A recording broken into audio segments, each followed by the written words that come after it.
আমি মুখাপেক্ষী,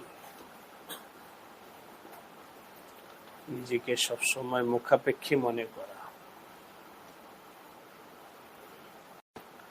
নিজের ভিতরে তলব পয়দা করা, আগ্রহ রাখা অত্যন্ত জরুরি। তলব, আগ্রহ ছাড়া উল্টা হবে, উল্টা হবে। এই জন্য ডাক্তার ঔষধ দেয় যে তলবটা, তার রুচিটা কিভাবে বাড়ে, খানার প্রতি আগ্রহটা কিভাবে বাড়ে। যখন খানার প্রতি রুচি বাড়বে, আগ্রহ বাড়বে, সে নিজেই না পাইলেও আর টাইনে খাবে।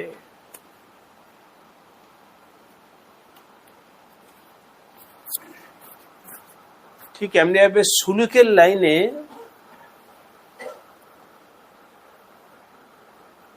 কারো সবক নাগা যায়, বুঝতে হবে তলব পয়দা হয়নি। কারো সবকে মন বসে না, বুঝতে হবে তলব পয়দা হয় নাই।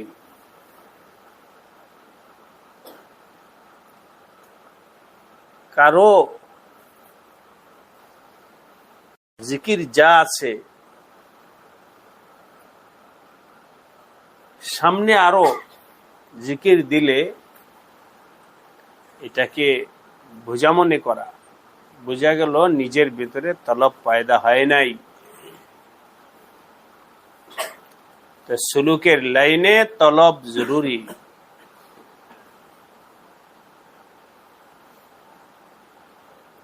আমাদের আকাবির ও আসলাফের বহুত ওয়াকিয়াত এই ব্যাপার আছে। তলব পয়দা করো, তলব পয়দা করো, আগ্রহ পয়দা করো।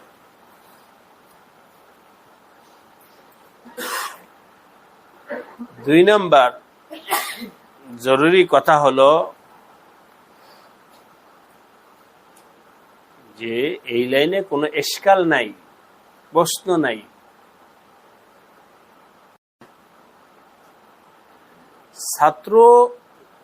ছাত্র হিসাবে কামালিয়ত হলো বুঝি নাই, তো বোঝার জন্য এশকাল করো, প্রশ্ন করো। কিন্তু সুলুকের লাইনে সালাকের কাজ হলো চুপ করে বসে, বুঝি না বুঝলে না বুঝছি। আমার শায়েখ এই আমল করতে বলছে, করতে থাকি। কেন করব, কি লাভ, কোনো প্রশ্ন। বাস আমি আমল করতে থাকি, আমার কাজ হল করা, আমি করতে থাকি।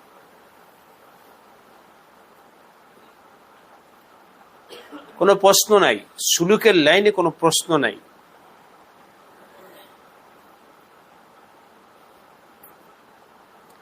তিন নাম্বার জরুরি বিষয় হলো আমাদের প্রসিদ্ধ ফিকর মাসলা মাযহাব যেমন চারটা আছে। হানাফি মাযহাব, যারা ইমাম আবু হানিফা রাহমাতুল্লাহ আলাইহির ফিকহ এর অনুসরণ করে তাদেরকে হানাফি বলে। মালিকি, শাফি, হাম্বলি মাযহাব আছে চারটা।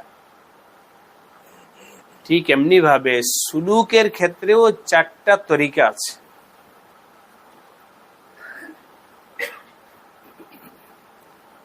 চার তরিকার এক এক তরিকার এক একটা বৈশিষ্ট্য খুসুসিয়ত আছে।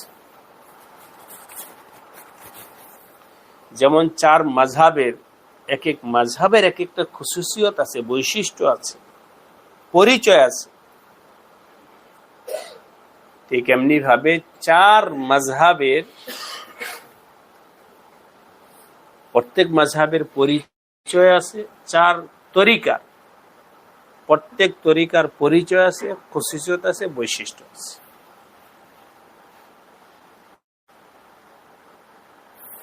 তরিকা কয়টা? প্রসিদ্ধ। হ্যাঁ, জুজি আরো অনেক থাকতে পারে, আছেও। আমাদের খুব খেয়াল করে শুনি, আমাদের ওলামায়ে দেওবন্দ এ ব্যাপারে দৃষ্টিভঙ্গি হলো, যেমনি ভাবে আমরা হানাফি হওয়া সত্ত্বেও বাকি তিনটা মাযহাবকে হক মনে করি। শাফি মাযহাব সঠিক, হাম্বলি মাযহাবও সঠিক, মালিকি মাযহাবও সঠিক, কিন্তু আমরা দেওবন্দিরা হানাফি, বাকি তিনটাকে সঠিক মনে করে। ঠিক এমনি ভাবে সুলুকের লাইনে উলামায়ে দেওবন্দ চিশতিয়া তরিকাকে অনুসরণ করে, কিন্তু বাকি তিনটাকে হক মনে করে। আমলান উলামায়ে দেওবন্দ কোন তরিকার? চিশতিয়া। তবে বাকি তিনটাকেই হক মনে করে, বাতিল মনে করে।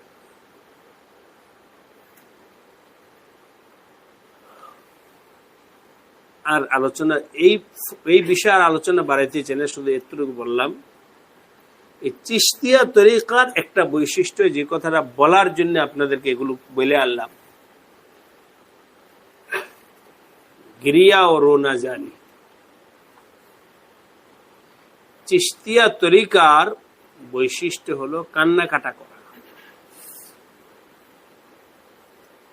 কেউ যদি চিশতিয়া তরিকায় বায়াত হয়ে জিকির আজকার শুরু করে আর কান্নাকাটা, চোখে পানি এ সমস্ত আসতে থাকে, তো বুঝতে হবে তার চিশতিয়া তরিকার নিসবত হাসিল হইতেছে। যেমন আপনি যদি একটা নালা খোলেন, নালা,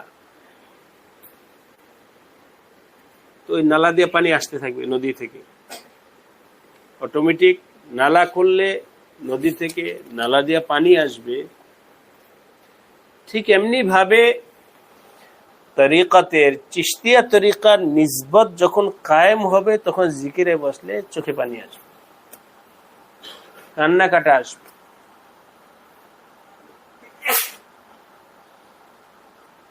তেলাওয়াতে কান্নাকাটা আসবে, নামাজে কান্নাকাটা আসবে, জিকিরে বসে কান্নাকাটা আসবে। এই কান্নাকাটা করা, এটা হলো চিশতিয়া তরিকার নিসবত এর পরিচয়। এই তিনটা কথা প্রারম্ভিক ভাবে বললাম। এক হলো নিজেকে তালেব মনে করতে হবে, দ্বিতীয় হলো প্রশ্ন নাই, কোন প্রশ্ন নাই। 3 নাম্বার কথা হলো চিশতিয়া তরিকার নিসবত হলো গিরিয়া ও রোনা জানি।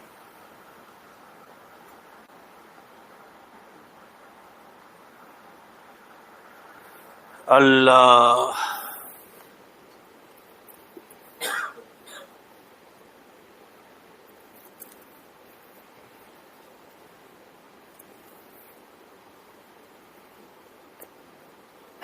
আলহামদুলিল্লাহ, গতকাল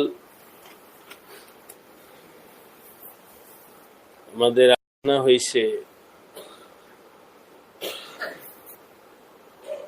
গুসাকে নিয়ন্ত্রণ করার বিষয়। তালিমের পর অনেকেই নিজের হালাত জানাইছে।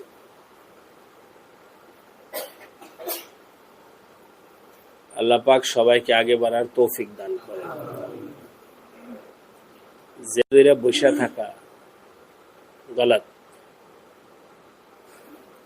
কথা প্রসঙ্গে আসতেছিল। গতকাল একটা কি শব্দ জানি বলেছিলাম, আমি ওয়াসেল হব। আমি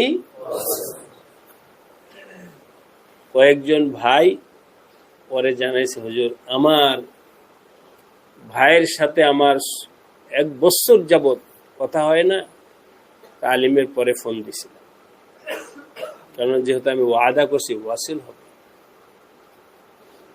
আবার কেউ বলছে আমার অমুক আত্মীয়ের সাথে আমার সম্পর্ক মুনকাতে ছিল, আমি ফোন করেছি, কথা বলেছি, আলহামদুলিল্লাহ বেহতের। তো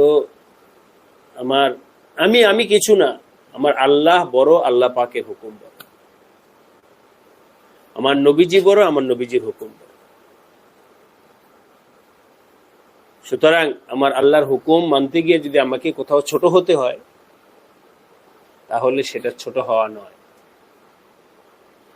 আল্লাহ পাকের হুকুম মানতে গিয়া কোথাও যদি আমাকে অপমানিত হতে হয়, হব, অসুবিধা নেই। এটা অপমান নয়, এটার ভেতরে ইজ্জত আছে।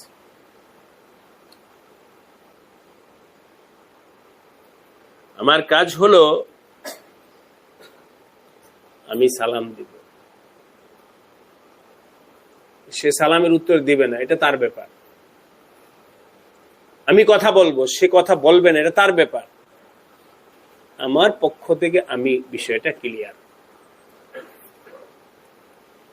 তিরমিজি শরীফে আসছে, তিরমিজি সানিতে লম্বা ওয়াকিয়া আছে। হযরত সৈয়দনা হুসাইন রাদিয়াল্লাহু তাআলা আনহু, নবী আলাইহিস সালাতু ওয়াস সালামের নাতি হযরত হুসাইন রাদিয়াল্লাহু তাআলা, ওনার সাথে ওনার চাচাতো ভাই, ওনার নামটা আমার মনে নেই, এটা থাক, এখন বলা দরকার। যে কোনো বিষয় নিয়ে একটু দূরত্ব পয়দা হয়েছে,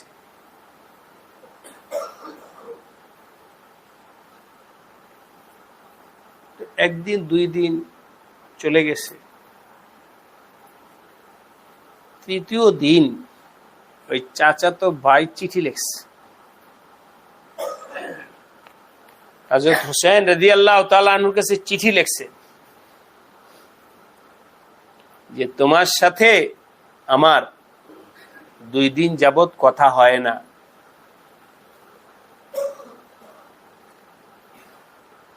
এটা তো শরীয়তের একটা পর্যায়ে জায়েজ আছে, তবে তৃতীয় দিনের পরে কিন্তু কথা বন্ধ রাখা জায়েজ নেই, নবীজি নিষেধ করছে। আগামীকাল আমাদের তৃতীয় দিন হবে, আমি চাইতেছি, ওনার চাচাতো ভাই বলেন, আমি চাইতেছি যে তুমি আগামীকাল আইসা আমার সাথে বিষয়টা রফা দফা করে কথা বলে যাও। তুমি আসো, তুমি আগে বাইরে আগে কথা বলো আমার সাথে, তবে সেটা আগামীকালই হতে হবে।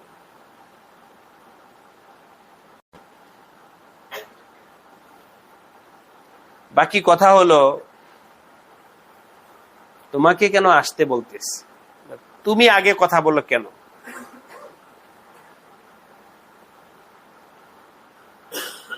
আল্লাহ, এর কারণ হলো আল্লাহ তাআলা তোমাকে অনেক দিক থেকে ফজিলত দিছে। তুমি নবীজির নাতি, তুমি জান্নাতি যুবকদের সর্দার, এভাবে তোমার ভিতরে অনেক শ্রেষ্ঠত্ব, মর্যাদা, অনেক দিক থেকে তুমি আমার থেকে আগে বাড়া। অন্য এক হাদিসে আসছে, 2 জন ব্যক্তির মধ্যে যদি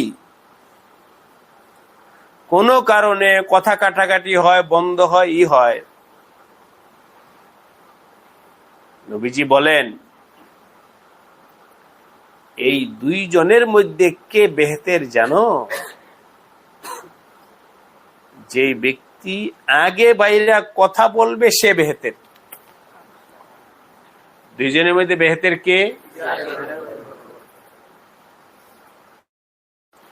শুধু আমি কাউকে ছোটখাটো করার জন্য বিষয়টা বুঝানো যাচ্ছে যে সিনিয়র সে বেহতের, যে আল্লামা সে বেহতের, যে শাইখুল হাদিস সে বেহতের, যে মুহতামিম সে বেহতের।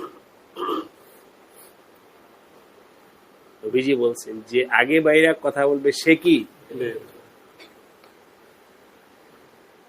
তুমি তো এমনি আগের নে মানুষ, আমি চাইতেছি এই ব্যাপারে তুমি আগে থাকো, আমি তো পিছিয়ে। এই ব্যাপারেও তোমার মর্যাদা, তুমি যেহেতু মর্যাদা এই ব্যাপারে তুমি আগেই থাকো।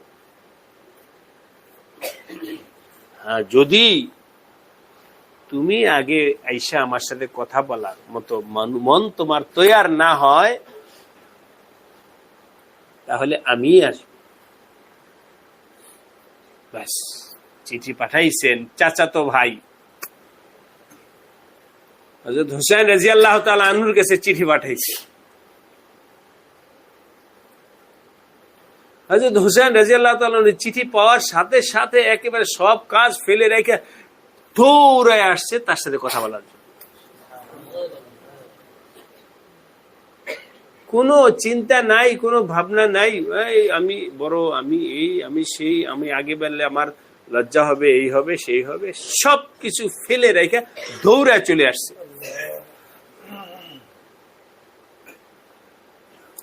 এই হলো মুজাক্কা, দিল, যাদের দিল পরিষ্কার, যাদের দিল কলব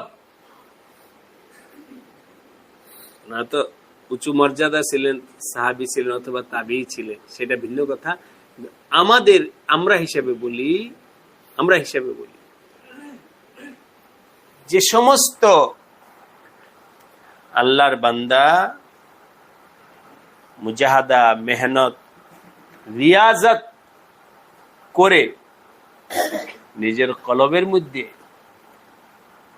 আখলাকে রাজিলা কে দুর্বল করতে পারছে, দমন করতে পারছে, শেষ না, দুর্বল। যারা মেহনত করে আখলাকে রাজিলাকে দুর্বল করতে পারছে,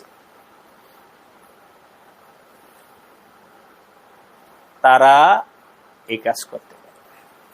আল্লাহ আমাদেরকে তৌফিক দান করে। আর যার ভিতরে কিবির বৈশা রয়েছে, নফসাতের ভূত সাওয়ার হয়ে আছে, সে কখনোই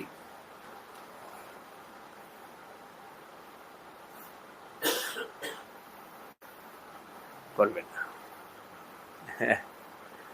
আল্লাহ, চেষ্টা করব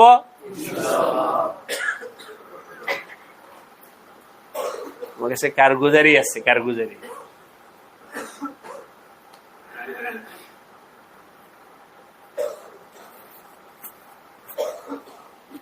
হুজুর, আমি আপনাকে মানি। আচ্ছা, ঠিক কথা। হ্যাঁ, কোন ব্যাপারে? তো সব ব্যাপার, আপনি যেভাবে বলবেন আপনার কথা। একটা ফ্যান ফর্ম দোকানের সাথে তার কষ্ট হচ্ছে, তিনটার মধ্যে একটা চালু তো চলা থাকুক, আর ওই মাঝখানটা চলা থাকুক, বাকি দুই পাশে আপাতত বন্ধ করে দেখি তো ওই দুইটা বন্ধ, কোন দিকে সুইচ?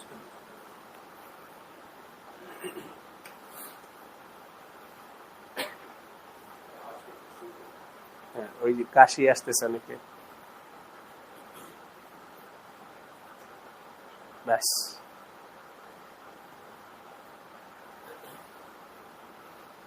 আপনাকে মানি।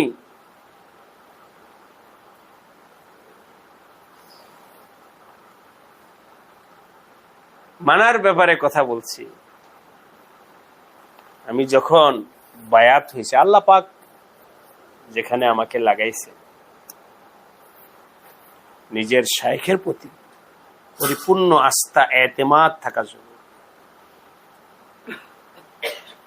উনি যেটা বলবেন সেটা আমার জন্য অবশ্যই কি কল্যাণকর, ভালোটাই বলবেন, ওইটাই আমার জন্য ভালো হবে। সুতরাং এখানে আমার আর কোনো ভাবনা দরকার নেই। যে ব্যক্তি নিজেকে এভাবে মিটাইতে পারবে, মিটা দো আপনি হাস্তি কো, নিজেকে মিটায় দাও।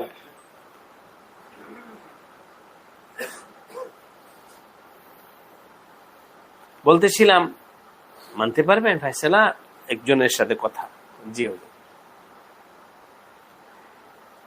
বুঝেন, এর একটা জায়গায় সমস্যা আছে, এটাকে অ্যাটাক করার আগে আমি একটু কথা বলতেছি।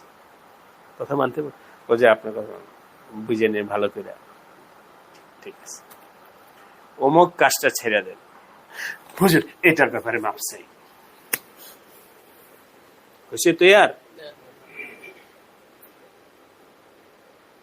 নফস গালেব, তোমার রোগ তো এইটাই, রোগ তো এই জায়গায়, আপাতত রোগ তো এইটাই, এইটার ব্যাপারে হুজুর আমি পারবো না। কথার কথা, ছোট ভাইয়ের সাথে ঝগড়া হয়েছে, বললাম যে ছোট ভাইকে সালাম দিয়া হুজুর ও আমাকে এত কষ্ট যে এই ব্যাপারে হুজুর আপনি হাত দিন না, এইটার সাচারা আর যেটা বলেন সব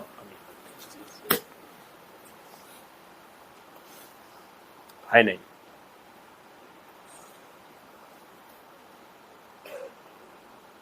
হয় নাই, দিল তৈয়ার হয় নাই।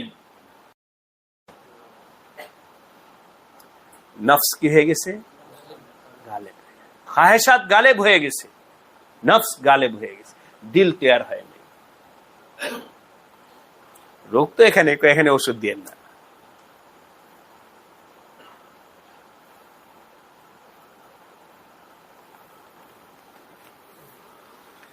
অমুক সাথে তাল্লুক খতম করো, এই গায়ের সাথে তাল্লুক খতম করো। হুজুর এটা ছাড়া অন্য, এর ছাড়া তো আমি বাঁচবই না।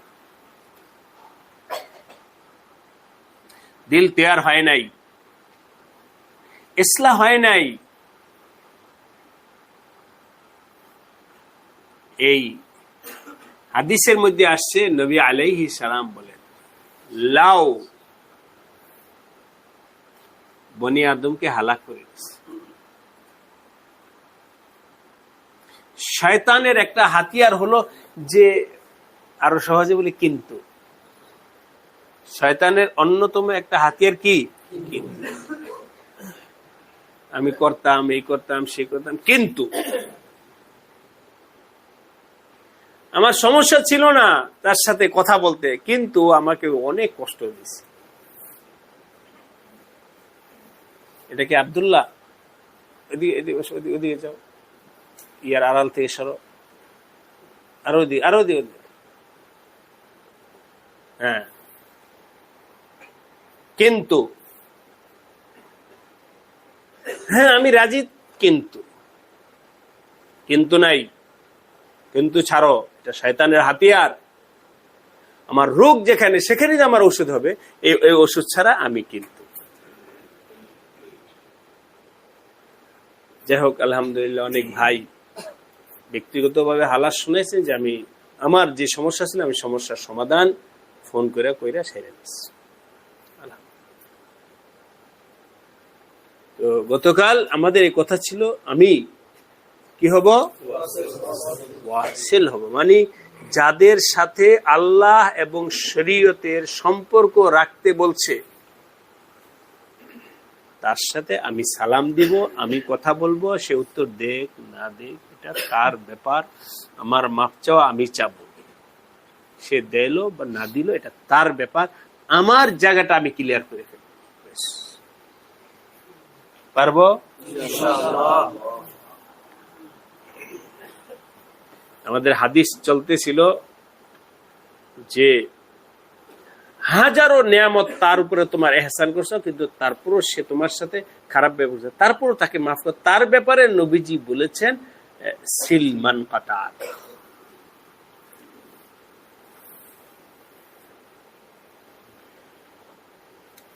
চারটা হাদিস। 5 নম্বর, ইন্নাল গাদাব লা ইউফসিদুল ঈমান কামা ইউফসিদিস সাবিরু আল আসালা। রাগ গোস্বা মানে নিয়ন্ত্রণহীন রাগ, গোসা মানুষের ঈমানকে নষ্ট করে। কি নষ্ট করে? যেমন মধু, মধু মধু সবের একটা ফল আছে তিক্ত, মধুর মধ্যে যদি ওই বিচিটা পড়ে তাহলে মধু যেমন নষ্ট হয়ে যায়, ওই মধু আর খাওয়া যায় না। ঠিক এমনি ভাবে নিয়ন্ত্রণহীন রাগ, গোসা মানুষের ঈমানকে এভাবে নষ্ট করে দেয়। এবার যারা বলেন যে আমি আমার রাগ গোসা নিয়ন্ত্রণ করতে পারি না, তারা একটু দেখেন আপনি কি সমস্যায় আছেন।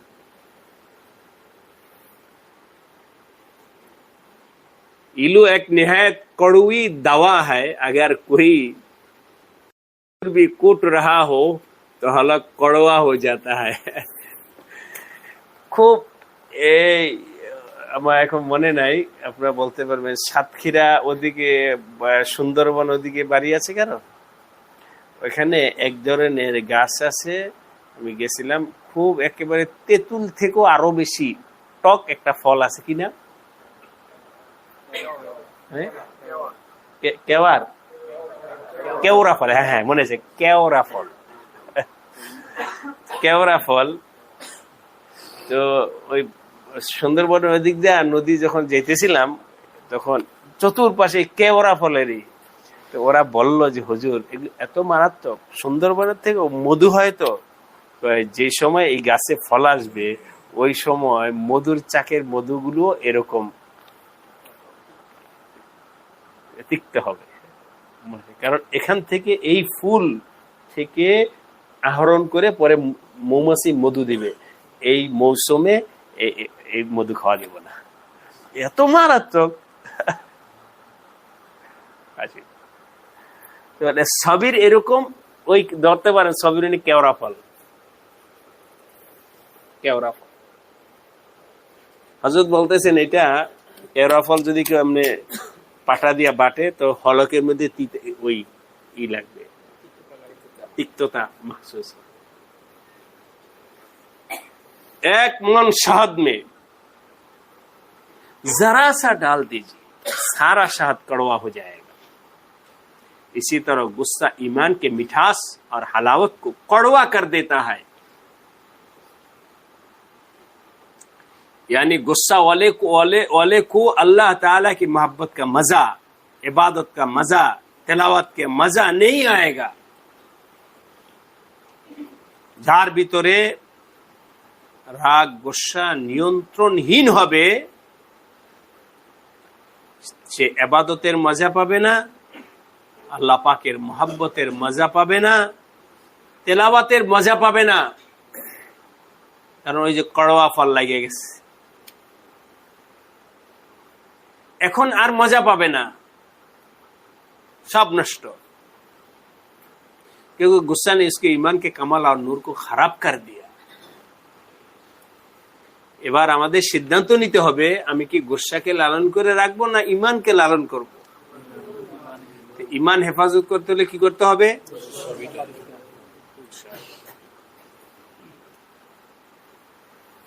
অনুশীলন করো গুসা। অনুশীলন কিভাবে করব এটার একটা ছোট উদাহরণ বলছি।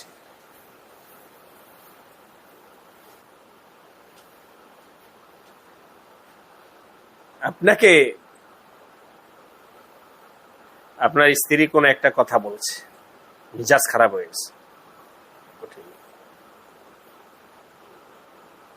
এখন তো আপনি মানে তার উপরে স্টিম রুলার চালু করবেন?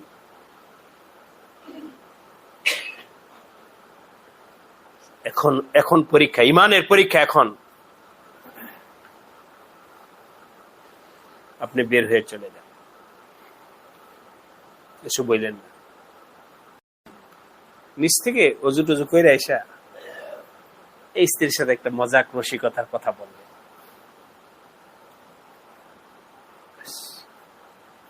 পরীক্ষা শেষ, রাগ্য শেষ, খতম।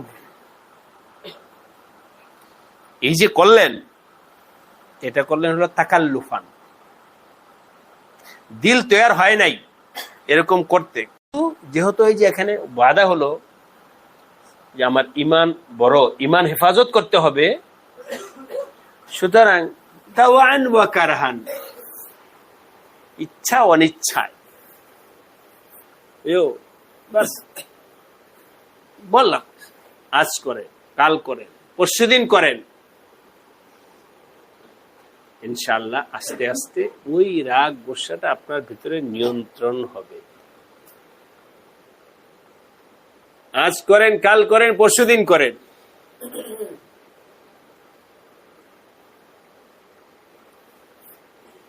হয়তো সামনে আলোচনা আসবে, কিন্তু এখনো শুনে নেন।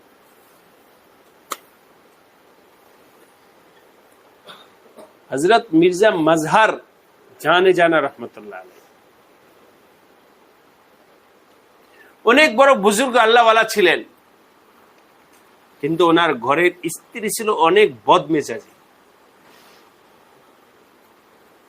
হযরত মির্জা মাজহার ওনার ব্যাপারে না, হযরত উবাইদুল্লাহ আহরার, যার ব্যাপারে হোক, ঘটনাটা হলো এই, উনি কেমন বুজুর্গ ছিলেন, বাঘের উপরে সাওয়ার ঘোড়ার মতো, আর বাঘ যেন ঠিক মতো চলে এই জন্য সাপকে লাঠি হিসাবে ব্যবহার করতেন জঙ্গলে গিয়ে। এত বড় হালাত ওনার ছিল, কিন্তু ঘরের স্ত্রী হলো খুব কঠিন, বদমেজাজ।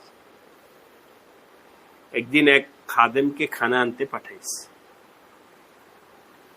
যাও গিয়া আমার বাসায় খানার কথা বলো, খানা নিয়ে আসবো। তো শোনো, খানা আনতে তোমার কাজ হলো বাটিটা ঘরে দিবা, দেওয়ার পরে খানা দিলে খানা নিয়ে চলে আসো। আমার স্ত্রী যদি কিছু বলে তাহলে কিন্তু তুমি কোনো উত্তর দিতে পারবা না।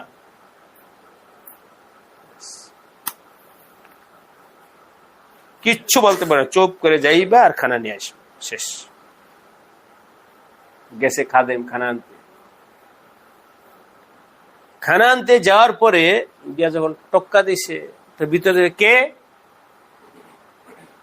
তো খাদেম বলছে যে হযরতের খানা নিতে আসছি। বাস এই তো শুরু। হযরত মানে ওনার ব্যাপারে যা বলার, সালে খাদেম তো হুজুর শাইখের ব্যাপারে এত, কিন্তু আগেই তো মুখ বন্ধ করে দিছে শাইখ, চুপ করে। সেইনা খানা নিয়ে যখন আসছে, আসার পর হযরত আমার একটা প্রশ্ন, এই স্ত্রীকে নিয়ে আপনি কিভাবে ঘর সংসার করেন? যে আমার সাথে চিনে নাই, পরিচয় নাই, কিছু নাই, আমার সামনে যেভাবে আপনাকে বকাঝকা করলো, আমি চিন্তা করছি আপনাকে কি করে। হযরত মির্জা মাজহার বললেন, বাবা শোনো, এই মহিলার বরকতেই আল্লাহ পাক আমাকে এই কামালিয়ত, এই মহিলার কিভাবে বলতেছি। সবাই তো আমার হযরতই বলে, সবাই তো আমার সালামই বলে। তো আমার নফস তো সালাম আর হযরত শুনতে শুনতে আমার নফস তো শয়তান কবজা করে ফেলতো। ওই মহিলা আমাকে ঠিক করে রাখছে।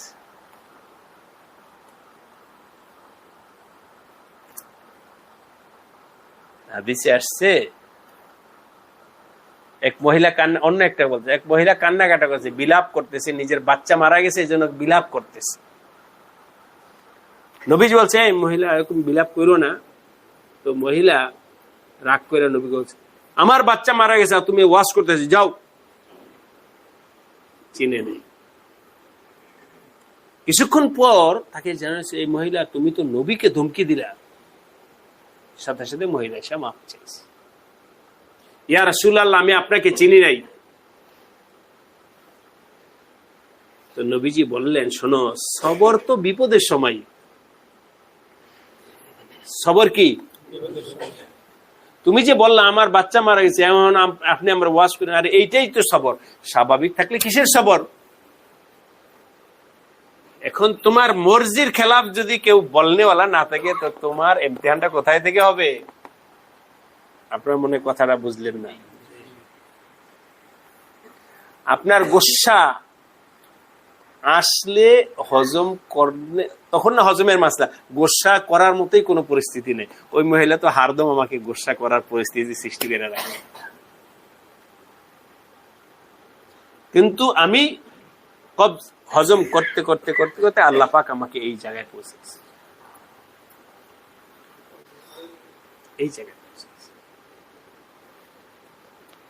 এবার যারা ঘরের সাথে, স্ত্রীর সাথে দারোগাগিরি করে, তারা বুঝে নেন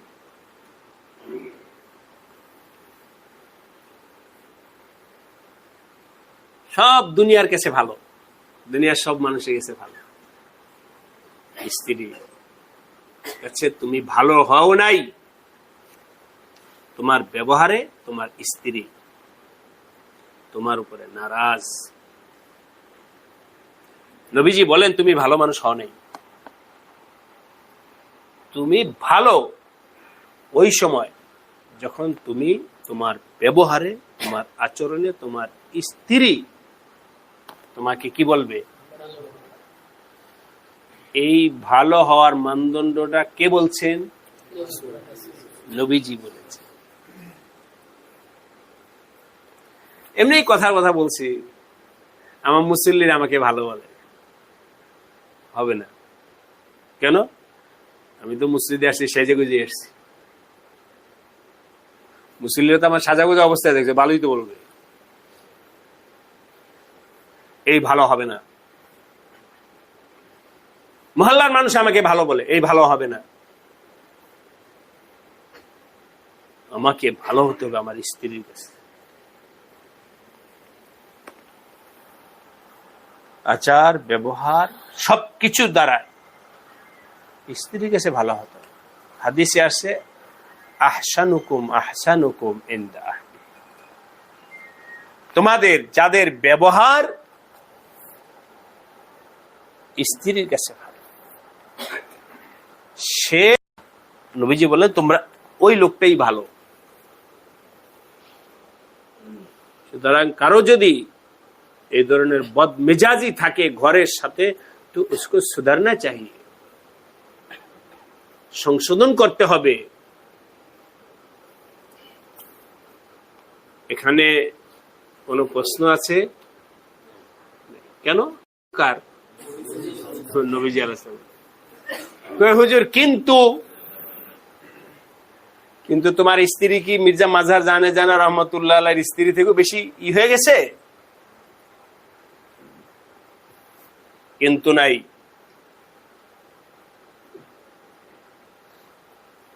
আমাদের দাওয়াত ও তাবলীগের মুরব্বীরা কারগুজারি শুনে, বেশি সময় কারগুজারি শোনে।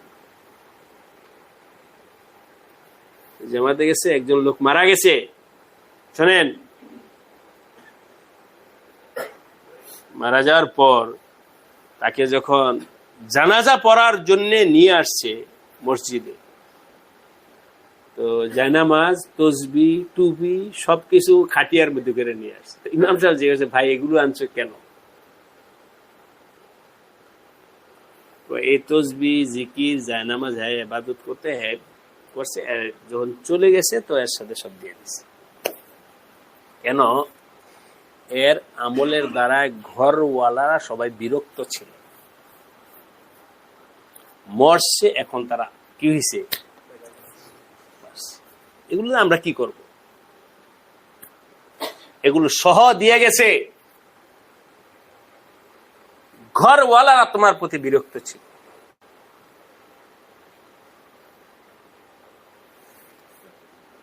ভাই, আমল শুধু নিজের জন্য, আমলের তাসির যেন ঘরে পড়ে।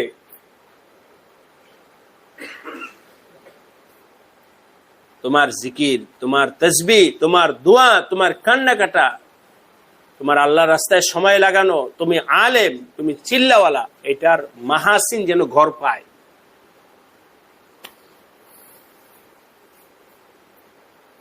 আলহামদুলিল্লাহ, হাদিসে নেয়ামতের জন্য বলছি। বিভিন্ন জায়গা থেকে কারগুজারি আছে, বিশেষ করে নুমায়া কারগুজারি শুনাইতেছি। আমাদের গাজীপুর একটা এলাকা আছে, কাশিমপুর, ধনঞ্জয় খালি, মানে একটু একেবারে নদী মাতৃক এলাকা। ওই এলাকায় আল্লাহ কোনো ভাবে আমাকে নিয়েছে, অনেকটা বেদাতি মাদ্রাসা নাই, বিলকুল জনবিচ্ছিন্ন প্রায় এলাকা, একটা বস্তির মতো। সেখানে আমার যাওয়া হয় প্রায়। আলহামদুলিল্লাহ, আল্লাহর এক বান্দার বরকতে সেখানে মসজিদ হয়েছে, এখন মাদ্রাসা হয়েছে, খানকা হয়েছে। হযরত শেখ আসাদ মাদানী কমপ্লেক্স ওখানে হয়েছে। আল্লাহ পাক ওই এলাকার থেকে একটা দুইটা গ্রাম থেকে প্রায় 100+ লোক আমাদের ইসলাহি জুড়ে আসে। আমি জিজ্ঞাসা করি যে তোমরা এত মানুষ কিভাবে হয়? হুজুর, আমাদের এলাকায় মহিলারা তশকিল করে নিজের জামাইরে পাঠায়। কেন? বলে মুন্সিগঞ্জ 3 দিন থেকে আসার পর ঠিক মতো মসজিদেও যায় নামাজ পড়তে, আর বাড়িতেও আমাদের সাথে আচরণ ভালো করে। এতদিন তো ছিল মারপিট, অমুকের মেয়ে তমুকের মেয়ে, কিন্তু মুন্সিগঞ্জ থেকে আসার পরে কোনোদিন গালি দেয়নি। এই মহিলারাই বলে যাও। প্রত্যেক ইসলাহি জোরের এলান হওয়ার পরে মহিলারা তার জামাইকে, তার ছেলেকে তশকিল করতে থাকে, সব সহ পাঠায়। ওখান থেকে আসলে আমাদের ঘর শান্তি। বলার জন্য বলছি, আল্লাহর রাস্তায় ইসলাহি জোর ইলম হাসিল করার পর আমার ঘর যদি শান্তি না পায়, তাহলে এটার নাম দিন। আমার ঘরের স্ত্রী, আমার ঘরের ছেলে মেয়ে যদি শান্তি না পায় আমার দ্বারা, তাহলে ভাই আমার সবকিছু ভুল পথে আছে। সাহাবায়ে কেরাম নবীজির কাছে যাওয়ার পরে তো তারা যেখানে গেছে সেখানেই শান্তি হয়েছে।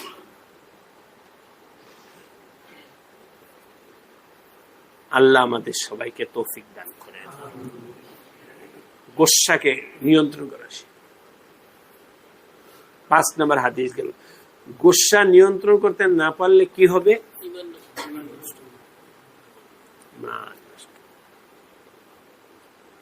6টি হাদিস, মান কাফা গাদাবাহু কাফাল্লাহু আনহু আযাবাহু ইয়াউমাল কিয়ামাহ। মিশকাত শরীফ। নবীজি বলেন, যে ব্যক্তি নিজের রাগকে ধরে রাখলো মানে লালন করলো না, মানে রাগ আসছে তো রাগের বশীভূত হয়ে কার উপরে প্রকাশ করে নাই, রাগ, বরং রাগকে হজম করছে, নিয়ন্ত্রণ করছে রাগকে। আল্লাহ পাক কিয়ামতের দিন ওই ব্যক্তি থেকে জাহান্নামের আগুনকেও সরায় রাখবেন। আবার পড়ছি হাদিসটা, মান কাফা গাদাবাহু কাফাল্লাহু আনহু আযাবাহু ইয়াউমাল কিয়ামাত। কিয়ামতের দিন আল্লাহ পাক তার থেকে আযাবকে সরায় রাখবেন।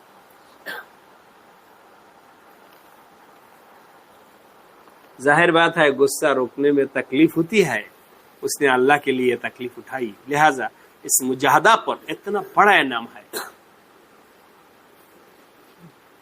एक मुजाहदत की बरकत से आसान हो जाता है। আল্লাহ ওয়ালাদের সোহবতে যাও তো এই মুজাহাদা করাটা সহজ হয়ে যাবে। এক হেকায়াত ইয়াদ আই, বলছেন একটা কিচ্ছা মনে আসছে। हजरत हकीमुल उम्मत थानवी रहमतुल्लाह अलैह को एक शख्स ने लिखा, हजरत मुझ में गुस्सा का मरज है। हजरत আমার ভিতরে রাগ গোসা আছে, রাগ গোসা, গোসা খুব রোগ। এই রোগটা আমার ভিতরে আছে, उसका इलाज अता फरमाइए, এটা চিকিৎসা আমাকে। हजरत ने उनको तहरीर फरमाया कि आप लखनऊ में अनवर बुक डिपो के मालिक मौलवी मोहम्मद हसन काकूरी की खिदमत में जाया कीजिए। উনি বলছেন যে ভিতরে গোসার রোগ আছে, চিকিৎসা করেন, এলাজ করেন। হযরত থানভী রহমাতুল্লাহ আলাইহি বলছেন তুমি লখনউতে যাও। লখনউ একটা এলাকার নাম। অনেক উলুম মারিফ লখনউ এলাকায় আছে, সব জায়গায় আল্লাহ পাক হিন্দুস্তানের জায়গায় জায়গায় ইলম আমল মারিফতের মার্কাজ আল্লাহ পাক করেছে। তুমি লখনউ যাও, সেখানে একটা লাইব্রেরি, মানে কি বলে লাইব্রেরি বুঝছেন? লাইব্রেরি দুই ধরনের, এক বলতেছি দাঁড়া, এই যারা চোখ বন্ধ, চোখ খুলে তো দেখেন তো ডানে বামে কেউ চোখ বন্ধ আছে কিনা। যারা চোখ বন্ধ করে তারা একটা শুনেন, কে কে চোখ বন্ধ করে আমার কাছে লিস্টে আছে। আমি একটা দিতে পারি, কিন্তু সবার সামনে লজ্জা পাবে, এই জন্য বলি না। বুঝেন, যারা চোখ বন্ধ করে তারা বোঝেন যে আপনার লিস্টে কিন্তু আমার কাছে আছে। দু একজনকে আবার ঘরে আলাদা ডাইকে নিয়ে বলছি, তারা তো বলছে যে আসলে যে হুজুর কাছে লিস্টের কারণ হুজুর আমার ডাইকে নিয়ে বলছে। মজমার মধ্যে বললে লজ্জা পাবে, এই জন্য বলতে একের নাম নিয়ে বলতে পারবো। তবে ঘুমের ব্যাপারে সুন্দর একটা ইচ্ছা আছে, একটা না দুইটা ইচ্ছা আছে। একবার আমাদের হযরত মাওলানা জুবায়ের সাহেব আসছেন চৌধুরী পাড়া মাঝে, আমরা ছাত্র জালালাইন মেশকাত পড়ি, ফজর পরে কেমনে জানি আসছে বলতে পারি না, ছাত্র তো ছাত্রই। তো আসার পরে ইসাক ফরিদী রহমতুল্লাহ হোসেন ছাত্রদের উদ্দেশ্যে কিছু নসিহত করে, কাকরাইল থেকে হুজুর আসছে। ফজরের পর তো স্বাভাবিক ঘুমাই। তাবলীগের আবার একটা উসুল আছে, ডাইরেক্ট কাউকে ধমকি দেওয়া যাবে না। ছাত্ররাও ঘুমায়, বলতেছেন তোমরা কি আমার কথা বুঝছো? কি বলবে? বলেন বুঝো নাই, বুঝো নাই। আচ্ছা, প্রমাণ কি? তোমরা বলো বুঝো না, বুঝছো, আমি বলি বুঝো নাই। প্রমাণ হলো কিছুক্ষণ আগে আমি একটা হাসির কিচ্ছা বলছি, তোমরা কেউ হাসো নাই।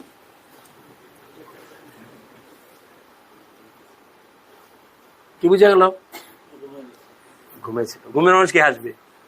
তো এটা বলতে সবাই হাসিয়ে দিছে, এইটা বুঝছো, আগেরটা বোঝো নাই, কারণ আগের তো শুনেই নেই। তো যারা ঘুমওয়ালা তারা হাসবেও না, কাঁদবেও না। হাসির কথা আসলেও হাসবে না, এত এহসাসই নেই। আরেকটা ওই তবলিগেরই কাকরাইল গেছি, ফজরের পরে বয়ান, শুক্রবার ময়মনসিংহে এক মুরব্বী বয়ান করছে, ভাই অনেকে তো ঘুমাইতেছেন, যে ঘুমাইতেছে সে কিন্তু স্বীকার করবে না, যে ঘুমায় সে স্বীকার করবে। আপনি যদি পাশের ওলা যদি তার পিঠে হাত দিয়ে বলেন ভাই ঘুমায় না, ঘুমাই নাই, এটাই বল, আপনি বিপদে পড়বেন। কারণ ও যদি আপনার উপরে দাবি করে যে আমার উপর অপবাদ দিছে, তাতে আপনাকে হাতে গজব লাগাইতে হবে। ঘুমায় না এমন একটা লোককে কেন আপনি অপবাদ দিলেন? ঘুমাইছে।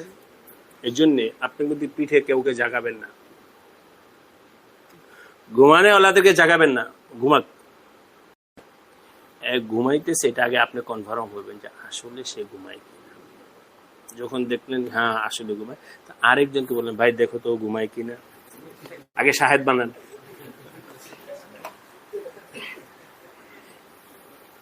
হ্যাঁ ঘুমায়, দুইজন এক হয়ে এরপরে বলবেন,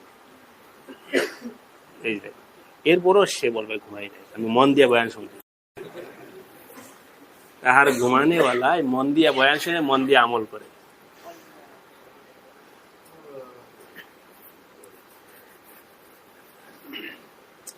Anwar book depot. Anwar book depot library বলতে, লাইব্রেরি দুই ধরনের, এক হলো বই বিক্রি করার জায়গাকে আমরা বাংলাদেশে কি বলে, লাইব্রেরি। আরেকটা হলো বিক্রির না, পাঠাগার।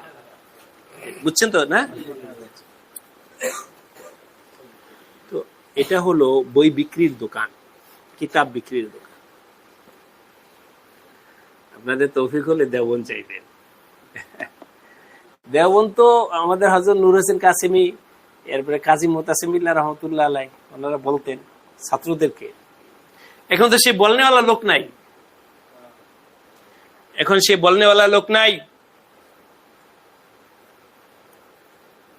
বলতেন কি, শুনে দেওবন্দ যাও, সব ছাত্রদের থেকে ওয়াদারে দেন, দাওরা পড়লে দেওবন্দ যাও। দেওবন্দে যাওয়াও কঠিন, ওখানে ভর্তি হওয়াও কঠিন।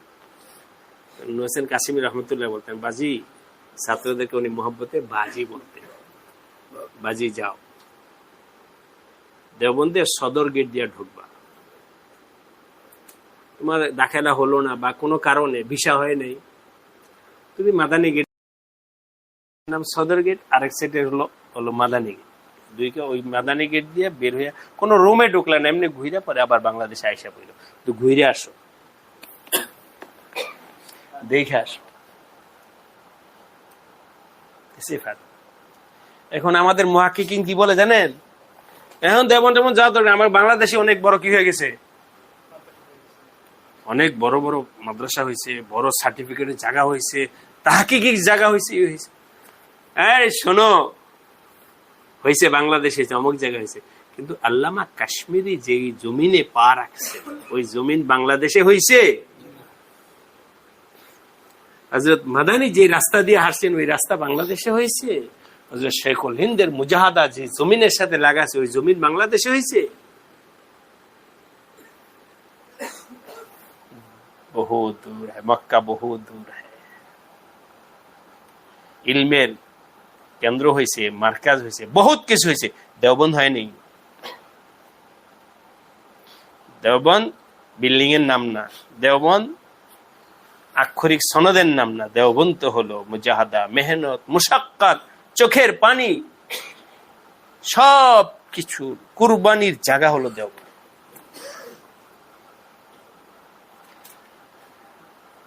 দেওবন্দের বাজারটাও দেখার দরকার। কি জন্য বলছি, এখন অবশ্য বলতে পারবো না, যে এখনো আশা করি আগের তুলনায় ভালোই আছে। আমরা যখন দারুল উলুম দেওবন্দের দুই পাশে সব কিতাবের মার্কেট, কিতাবের মার্কেট, কিতাব কিতাব কিতাব কিতাবের মার্কেট।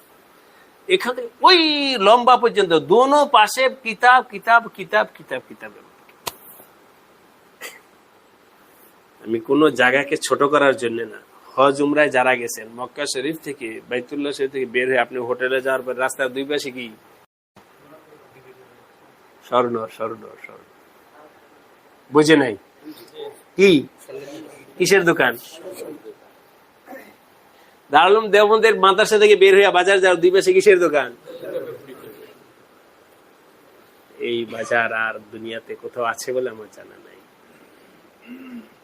এতেই বুঝে নেন মাদ্রাসাগুলোতে থেকে বের হইলে দুই পাশে tailors, tailors, tailors, tailors, tailors. কি মতলব বুঝেন নাই? কাপড়ের দোকান। মাদ্রাসা ব্যবসায়ীরা ওই মাদ্রাসার পাশে কাপড়ের দোকান দেয়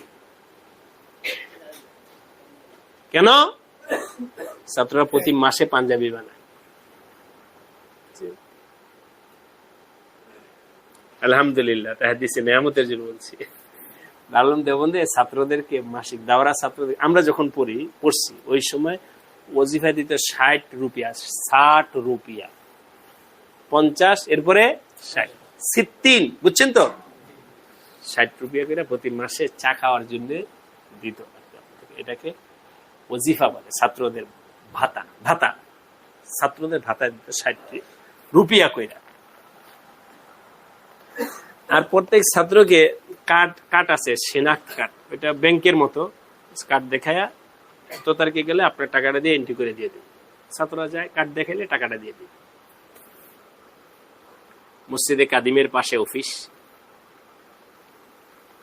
এখানে যেতাম। আগে চিন্তা করতাম এই মাসের টাকা দিয়ে আমি কোন রেসালাটা কিনবো, টাকা উঠায়া ওখান থেকেই যাইতাম কিতাবের কেনার জন্য। কিনা ওখানে লেখা রাখতাম যে এটা দারুল উলুম দেওবন্দের ওজিফার টাকা দিয়ে কেনা। টাকা উঠায় পাঞ্জাবি বানানোর জন্য, কাপড় কেনার জন্য নেই।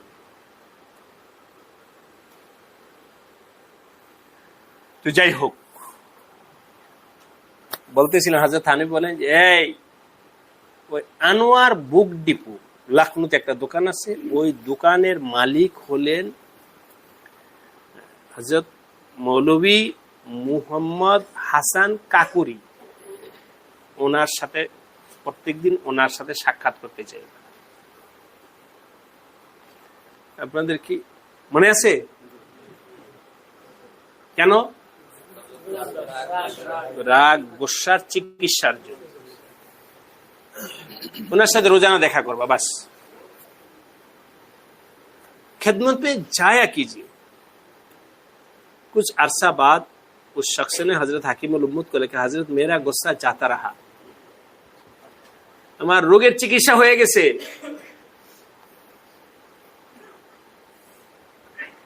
मैं मौलवी साहब के खिदमत में जाता रहता हूँ, लेकिन उन्होंने तो कभी गुस्सा के मुतालिक मुझे कोई नसीहत भी नहीं की। আমার একটা প্রশ্ন, আমি তো ওনার সাথে সাক্ষাৎ করতে গেলাম, কিন্তু উনি কোনোদিন আমাকে কোনো ট্যাবলেট দেয় নাই। গুসা হজমের জন্য না বয়ান করছেন, না ওসিয়ত করছেন, না নসিহত করছেন, না কোনো ট্যাবলেট দিছেন।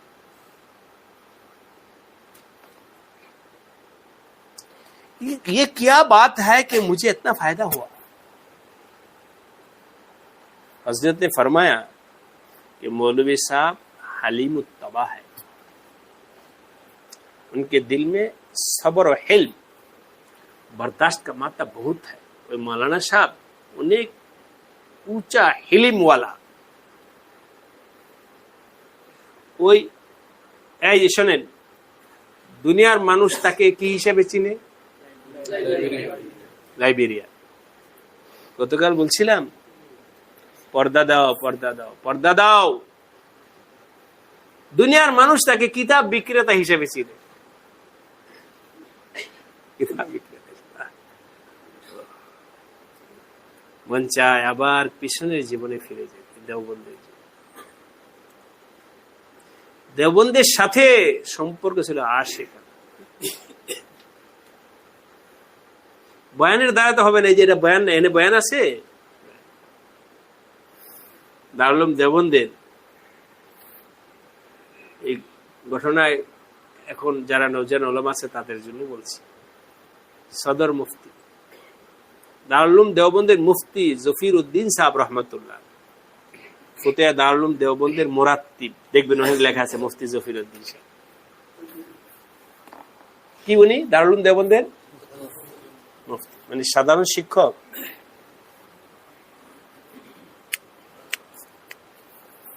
মসজিদে ছাত্ররা মসজিদে কাদিমে বৈশা তেলাওয়াত করতেছে নামাজের অপেক্ষায়। হুজুর পিছন থেকে ফাঁক ফাঁক দিয়া বসবেন সামনের কাতারে, বলেন কি শোনেন, हाँ भाई बुढ़े बुढ़े लोगों को जगह दिया करो। साहिबा बसो, भाई बुढ़े लोगों को जगह दिया करो।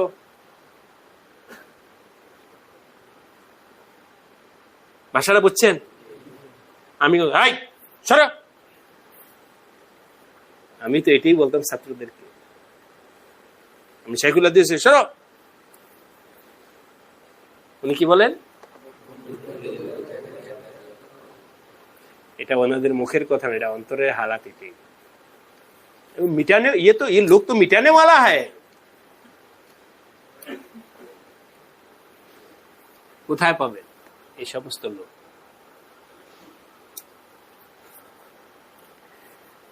দুই বছর ছিলাম তো, প্রথম বছর যখন শেষ হলো রমজান, সালানা পরীক্ষা দিয়ে দিছে। আমাদের কিছু সাথী বাংলাদেশে চলে আসবে, আলহামদুলিল্লাহ এর মধ্যে 1 বছরের মধ্যে তো দেওবন্দের সীমানার বাইরে যাইনি কোনোদিন, কিন্তু মাদ্রাসা বন্ধ 1-2 মাস। তো স্বাধীন হচ্ছে হাফিজ ভাই দিল্লি চলে, আমরা চলে যেতেছি, চলে না পরে আপনি আইসা কইলেন কেমনে কেমনে জানি ওরা ফুসলাইছে গেছি দিল্লি, এই প্রথম দিল্লি গেলাম। যারা বাংলাদেশে আসবে ওদেরকে তো কলকাতার গাড়িতে উঠাই দিছে, ওরা কলকাতায় চলে। এখন আমাদের আবার ফিরতে হবে দেওবন্দের গাড়িতে, টিকিট করছি আমরা 11 বাজে দেওবন্দের গাড়িতে উঠলে। দিল্লি প্ল্যাটফর্মটা অনেক বড়, আমাদের কমলাপুরের মতো না। এখন তো আমরা প্ল্যাটফর্ম তালাশ করে পাইতেছি না, এদিকে গাড়ি ছাড়ার সময় হয়ে যেতেছে। কি করবো ছাত্র তো, ছোট তো বুঝো, এরকম সফরের অভিজ্ঞতাও নাই, পেরেশান, গাড়ি ছেড়ে দিব, পরে যাবো কিভাবে দেবো, ধরে দিয়েছি কারে জিজ্ঞাসা করবো, কারে কি করবো। দেখি মুফতি সফরে দিয়েছে বসে রয়েছে प्लेटफॉर्म। अस्सलाम वालेकुम, क्या हो भाई? हजरत हम दारुल देवबंद के तालिब इल्म। अच्छा, अब क्या खिदमत? भाषा डाले क्या? हजरत हमें देवबंद जाना है, ये अभी तो गाड़ी छोड़ने का वक्त हो गई, लेकिन प्लेटफॉर्म है।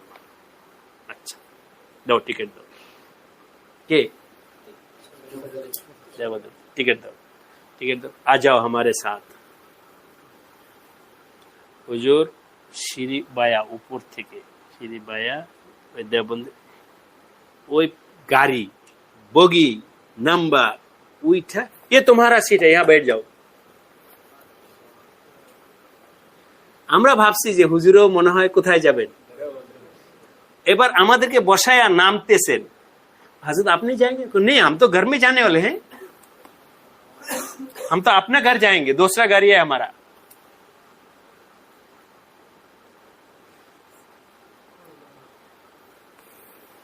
ये लोग हैं, कौन আছে, কে আছে আজকে? হালিমুত তাবাহ, এদের সোহবতে যাও। অনেকে ওয়াজ শোনার দরকার নেই, অনেকে বয়ান শোনার দরকার নেই, শুধু তার সাথে সাক্ষাৎ করো। হযরত থানভী বলছে যে মৌলভী মোহাম্মদ হাসান কাকুরির সাথে সাক্ষাৎ করো, শুধু আর কিছু লাগবে, যাও। उनके कलब के सिफात हिल्म आपके कलब में मुंतकिल हो जाएगा। ওনার অন্তরে যে হালাত আছে ইনশাআল্লাহ ওখানে সোহবতে গেলে এমনি আল্লাহ পাক তোমার অন্তরের মধ্যে সেই হালাত পয়দা করে দিবে, तुम्हारा जिंदगी बदल जाएगा। 6 नंबर हदीस। 7 नंबर हदीस, रावी एक साहबी हजरत अबू मसूद फरमाते हैं, कुन्तु अदरिबु गुलामन ली। मुस्लिम शरीफ है अच्छे हदीस। हजरत अबू मसूद अशजाई रदियल्लाहु ताआला अन्हु, उन्हीं कोनो कारणे ওনার কৃত দাসকে উনি চর থাপ্পড় দিতেছিলেন। কুন্তু আদরিবু গোলামান লি, আমি আমার গোলামকে চর থাপ্পড় দিতেছিলাম। मैंने अपने ममलूक गुलाम की पिटाई कर रहा था। फसमीतु मिन खल्फी सौतन, হঠাৎ কে যেন পিছন থেকে একটা আওয়াজ পাইতেছি, কে? ঘুরা দেখে নবী আলাইহিস সালাম। फसमीतु मिन खल्फी सौतन, मैंने अपनी पीठ के पीछे से एक आवाज सुनी। वो आवाज क्या थी? एलम अबा मसूद, हाय अबू मसूद। नबीजी डाक दिए, एलम या अबा मसूद, अबू मसूद শুনে নাও, লাল্লাহু আকদারু আলাইকা মিনকা আলাইহি। উলামা শুনেন শব্দ, লাল্লাহু আকদারু আলাইক মিনকা আলাইহি, তার উপরে, গোলামের উপরে তোমার যতটুকু কর্তৃত্ব ক্ষমতা আছে, এই কৃতদাস গোলামের উপরে তোমার যতটুকু কর্তৃত্ব এবং ক্ষমতা আছে, তোমার উপরে আল্লাহর ক্ষমতা তার থেকে অনেক বেশি।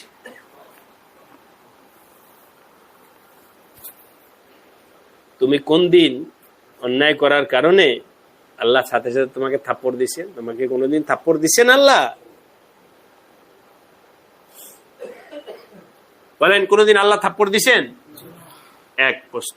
আরেকটা বলেন, আপনি কি কোনোদিন অন্যায় করেন নাই? অন্যায় করছি নিশ্চিত আল্লাহর সাথে, তা সত্ত্বেও আল্লাহ পাক থাপ্পড় দেন নাই। তো তোমার কৃতদাস গোলাম যদি একটা অন্যায় করেই থাকে, এই জন্য সাথে সাথে থাপ্পড় দিতে হবে, সাথে সাথে বকা দিতে হবে? আওয়াজ में नबूवत बालागात है। আল্লাহ সবাইকে বুঝবার তৌফিক দান করে। কোরআন এবং হাদিসের শব্দ।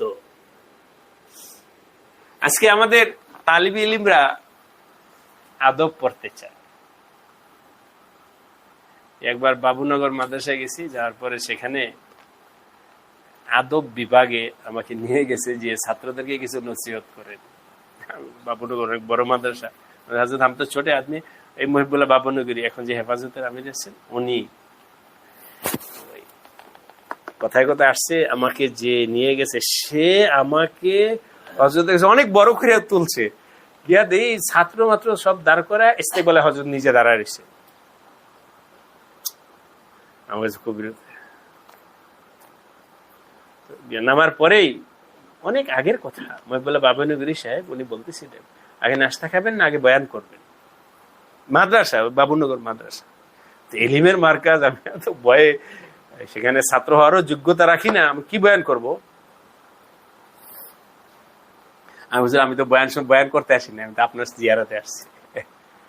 ঠিক আছে, ছাত্ররা আমার কাছে খায়েশ জাহের করছে, আপনি মালিবাগ মাদ্রাসা থেকে আসছেন, দুই কথা তাদেরকে শোনাইতে। ছাত্রদের খায়েশ। পরে নাস্তা অনেকক্ষণ যাবত আপনার জন্য আমিও খাইনি, অনেক অপেক্ষা করে। আমি কেন যাইতে দেরি হয়েছে, সব মহব্বতের সফর ছিল। আজীব বুজুর্গদের নিসবতের কারণে হাটহাজারী মাদ্রাসার আমার শফি রহমতুল্লাহ আলাই নাস্তার ইন্তজাম করে রাখছে। হুজুরের সাথে নাস্তা খায় এমন কথা বলা শুরু করছে, বলতে পারেন না যে হুজুর আমার বাবুনগর মাদ্রাসা যাওয়ার সময় হয়ে গেছে। 45 মিনিট, একে ঘড়িদের 45 মিনিট হজরত আমার সাথে কথা বলছে নিসবতের কারণে। ওই যে মাদানিয়াতের নিসবত, এই জন্য দেরি হয়েছে। যাই হোক, পরে নাস্তা বানিয়ে ছাত্রদের, আদব বিভাগের ছাত্রদের, আরে আদবের জন্যে কিসসার বই পড়তে হবে? কোরআন সবচেয়ে বড় আদবের বই। হাদিসের ইবারতের মধ্যে তো আদব আছে। হাদিসের ইবারত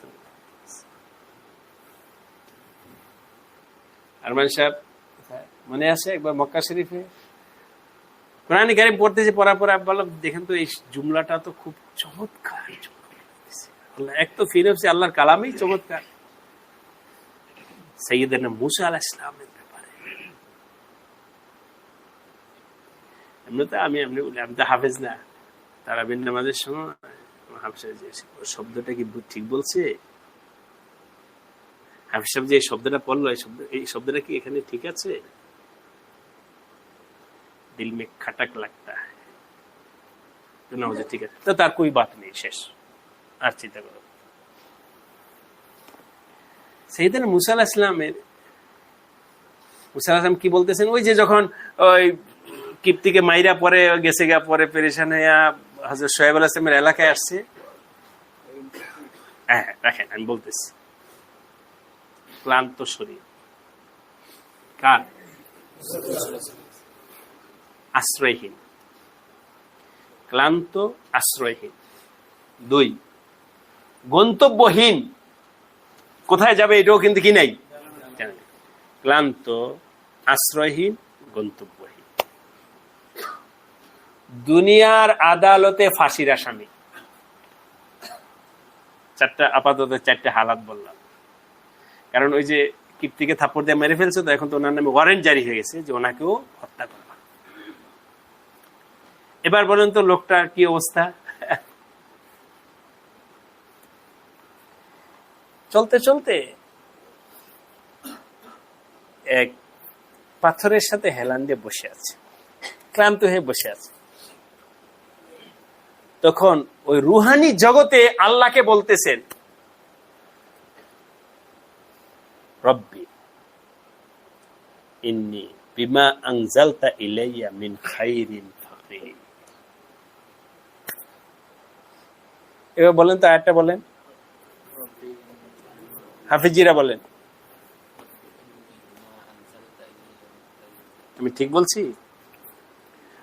আমি তো ইয়াদ নেই, মানে শব্দের ইসে থেকে এটা এখানে নাই। অবশ্য কোনো আদিব থাকলে বলবো যে এই কথাটা আপনি আপনার ভাষায় লেখেন তো দেখি।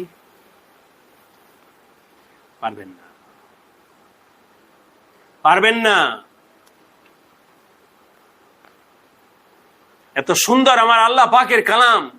রব্বি, ক্লান্ত অবস্থায় বলছে, হে আমার রব, ইন্নী, অবশ্যই আমি, লিমা আনজালতা ইলাইয়া, আমাকে আপনি যা দিবেন, ইন্নী ফাকির, আপনি আমাকে যে আমার ব্যাপারে যে ফয়সালা করলেন ওইটাই বেহতের। রব্বি ইন্নী লিমা আনজালতা ইলাইয়া মিন খাইরিন, না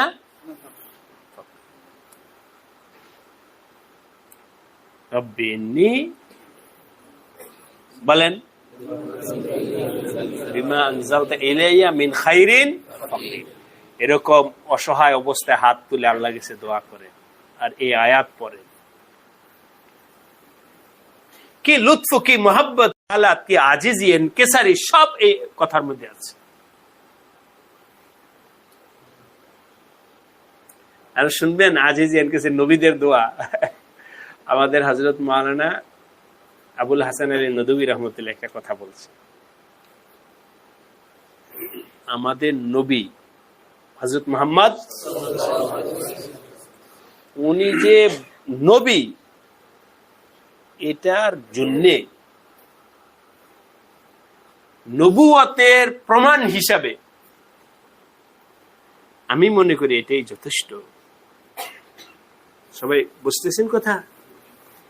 হাদিসের কিতাবগুলোতে কিতাবুল আদইয়া, হাদিসের কিতাবগুলোতে কিতাবুল আদইয়া,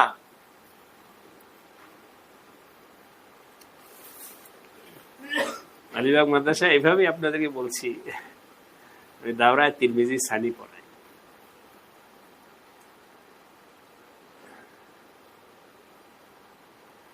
তিরমিজির সাথে আমার তালিব ইলমের জামানার সাথে উলফতের সম্পর্ক আছে। খুসুসান তিরমিজি সানি।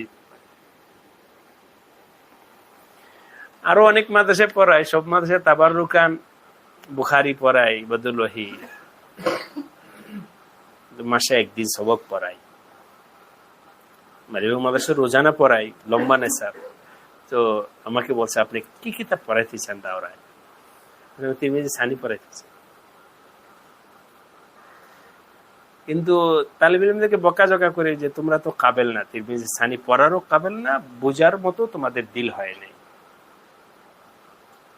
তোমরা তো ঘুমাইবা, সবকে বৈশা ঘুমায় থাকবা, কারণ তোমরা এই হাদিসের রূহ। তালিব ইলমদের বর্তমান আমরা তালিব ইলমদের অবস্থা কি হয়েছে আছে জগত মাদ্রাসার ছাত্রদেরকে কেন এই কথা বলতেছে আল্লাহ পাক? শব্দের তাহকিক, চমৎকার বয়ান, লচকদার তাকরীর। কোন ইমাম কি বলছে? আবু হানিফা 10টা দলিল, অমুকের দলিলটা মাজরু, লিখমু। গতকাল মাওলানা রেজাউল বললাম না যে আরবের মানহাজ, আমাদের মানহাজ হাদিস, মা ইস্তাফাদু মিন হাদিস, হাদিসের রুহানিয়ত খতম হো গাই। ইবনে সানি সবকের মধ্যে ঘুমাইবা, মাঝে মাঝে আমি রাগ করি, কাদেরকে কি বলতে, কাদেরকে কি বলতে। মহব্বত, নবীজির সাথে যাদের মহব্বতের সম্পর্ক তাদের সাথে মহব্বতের কি আলোচনা করবে। আলহামদুলিল্লাহ, তিরমিজি সানি বা দারুল দেওবন্দে পড়ছি হযরত সৈয়দ আরশাদ মাদানী দামাত বারাকাতুহু, এখনো হযরত তিরমিজি সানি পড়েন, অথচ উনি সদরুল মুদারিস। ওনাকে বলছে যে দারুল দেওবন্দে তো সিনিয়র, উনি বলছে যে আপনি বুখারী পড়ান।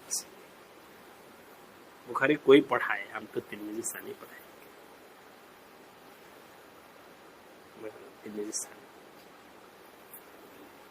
তো বলতেছিলাম নবীজির এক একটা, হযরত মাওলানা আবুল হাসান আলী নদভীর কথা বলতেছিলাম, আপনারা খেয়াল করছেন? উনি বলছেন হাদিসের কিতাবে কিতাবুল আদইয়া যদি কোনো আলেম বুঝা পড়ে তাহলে এটাই সাক্ষী দেবে যে এই কথাগুলো, এই দোয়াগুলো নবী ছাড়া আর কেউ করতে পারে না। আজিজি, ইনকিসারি, আল্লাহ পাকের সামনে নিজেকে এমন ভাবে মিটায়া দেওয়া, নবী ছাড়া কেউ বলতে পারবে। বলেন তো মুসা আলাইহিস সালামের দোয়াটা কার? নবী। কি বলে দোয়াটা? মিন খাইরিন। লেকিন একটা হালাতের কথা বলছি, পর তেলাওয়াত করেছিলাম মক্কা শরীফে মসজিদে, তখন আমি হঠাৎ করে আমার দিলের মধ্যে আসলো যে এই আয়াতটা, তখন আমি মাওলানা আরমান সাহেব বলে একটু তাফসীর করলেন, তো নেটে দেখি কে কি বলে, কে কি বলে, কে কি বলে। এটা তো বিশাল বড় একটা মহব্বতের দরিয়ার কথা। পরে মনে নাই কোন কিতাবে তালাশ করতে করতে পাওয়া গেল যে আসলে, যাক ওই পয়েন্টে আমি আর যাবো না, শুধু মহব্বতের জায়গাটা বোঝানোর জন্য আপনাদেরকে বলছি যে এটা, এই কালামটা, এই ইবারতটা মুসা আলাইহিস সালামের না, স্বয়ং আল্লাহ তাআলার। কথাটা বুঝবেন তো? কালামটা কার? হালাতটা কার? আলহামদুলিল্লাহ, আপনারা বুঝছেন। হালাতটা কার? কলবের মধ্যে হযরত মুসা আলাইহিস সালামের এই হাল তৈরি হয়েছে যে हमारे আল্লাহ के बगैर कोई नहीं। ওই ওনার হালাতটাকে আল্লাহ পাক এভাবে ব্যক্ত করেছে। মুসা তো আমার কাছে এই হালাত দিয়ে বলছে রব্বি ইন্নী লিমা আনজালতা ইলাইয়া মিন খাইরিন ফাকির।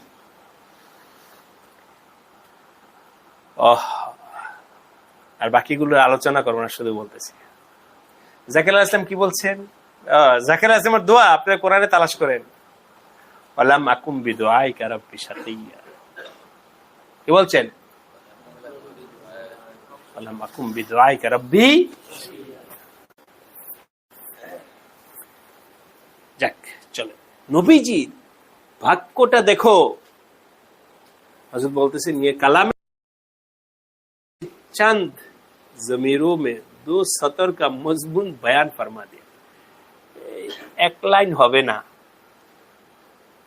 নবীজির বাক্যটা, এক লাইন হবে না নবীজির বাক্যটা, কিন্তু এইটুকু শব্দের মধ্যে যেই বিষয়টা বুঝাইতে চাইছে, তোমরা ওইটা লিখতে গেলে 1 পৃষ্ঠা লিখতে হবে। ये बलागत नबूवत है, जामिउल कलीम है। फरमाया अबा मसूद, अल्लाह ताला को तुझ पर ज्यादा कुदरत है उस कुदरत से जो तुझको इस गुलाम पर हासिल है जिसको तू पीट रहा है। तुम्हें जाके मारते सो। फरमाते हैं फलतफत्तु, मैंने मुतज्जह होकर देखा कहां से आवाज आई। डाने में तलाश करो, फायदा हुआ रसूलुल्लाह।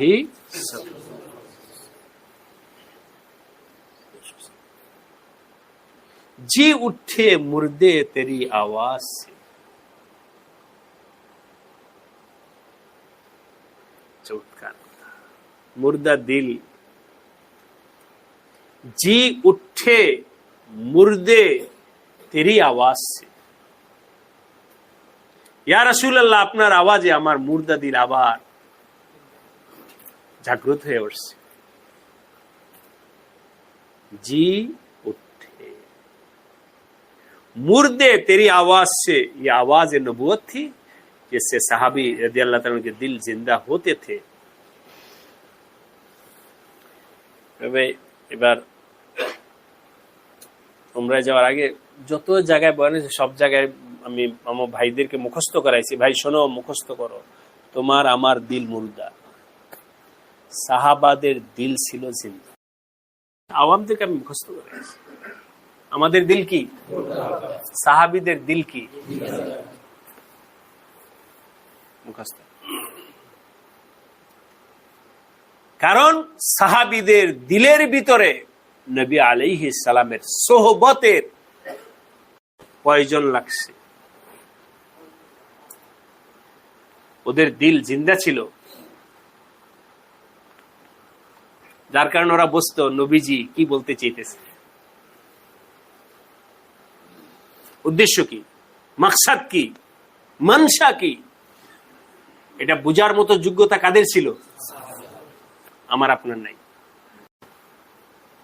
এই সার্টিফিকেট, সনদ, অক্সফোর্ড, অমুকওয়ালা তমুকওয়ালা, বুঝো তোমাদের নবী কথা বোঝার যোগ্যতা নাই।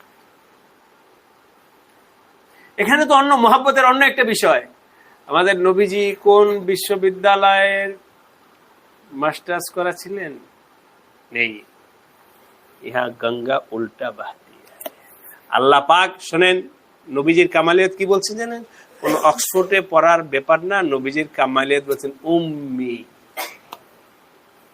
কি বলছেন? উম্মি। দুনিয়া ফখর করে শিক্ষিত কি নিয়ে, সার্টিফিকেট নিয়ে, সনদ দিয়ে।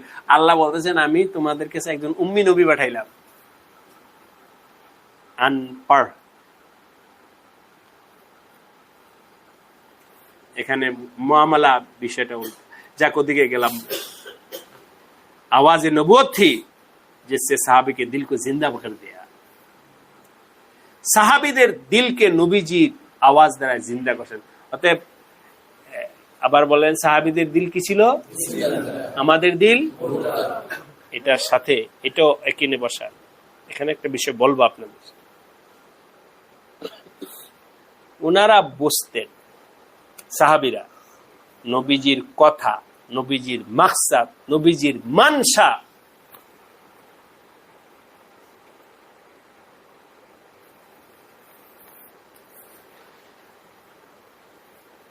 এই শিরোনামটা লিখে রাখেন। সাহাবীরা নবীজির কথাও বুঝতেন, মাকসাদও বুঝতেন, মানসাও বুঝতেন।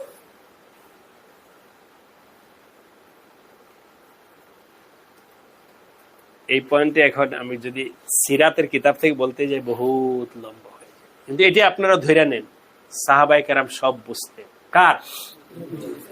নবীজির কি উদ্দেশ্য ছিল, বলা, আসা, দেখা, যাওয়া, সবকিছু আল্লাহ পাক তাদেরকে বুঝার মতো সালাহিয়ত, এই জামাত বানাইছেন, সাহাবীদের জামাত।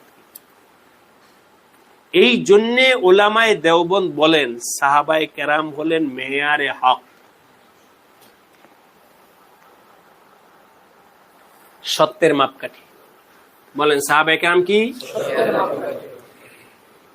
কোনটা সঠিক দিন?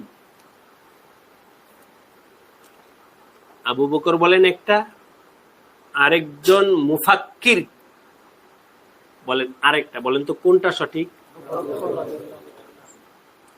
একটা বিষয়ে ওমর বলেন একটা, আর গায়রে ওমর মানে গায়রে সাহাবী বলেন একটা। কোনটা সঠিক? দিন হিসাবে কোনটা সঠিক? এটা আপনার সবাই কি বিষয়টা বুঝে আসছে? সঠিক কোনটা? কারণ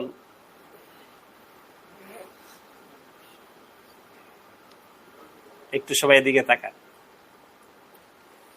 আপনারা আমার কথাটা শুনতেছেন দেখা, আর এটাই রেকর্ড করে আরেকজনের শুনতেছে, দুইজন। এর মধ্যে বলেন তো কার বুঝটা সঠিক বলে আপনাদের কাছে মনে হয়? আমারই কথা শুনলো রেকর্ড, দুইটা এক। এবার বলেন সাহাবায়ে কেরাম দিন শিখছেন কাকে দেখা? আর আমি আপনি কি দেখছি? সুতরাং আমার আপনার বুঝটা সঠিক না সাহাবীদের? এই জন্যে বলে সাহাবায়ে কেরাম হলেন দিনের ক্ষেত্রে সত্যের, ওনারা যেটা বলবেন ওইটাই কি এটা রেস ধরে গিয়া বলতে বলতে বলছেন সাহাবায়ে কেরামের সমালোচনা করা যাবে না, সাহাবায়ে কেরামের সমালোচনা করা যাবে না। পরিষ্কার বলতেছি, মওদুদির সাথে ওলামায়ে দেওবন্দের কোন রাজনৈতিক নাই, দ্বন্দ্ব নাই, মারামারি নেই, কিছু নেই। এটা বিলেস। দ্বন্দ্বটা হলো মওদুদি সাহেব বলেন কেন সাহাবীদের দোষ যদি করতে পারে তা আমরা বলতে পারবো না কেন? চর্চা করা যাবে এক। এবং কোথাও কোথাও এটা বলেছেন যে সাহাবী বললেই কি সঠিক হয়ে যাবে?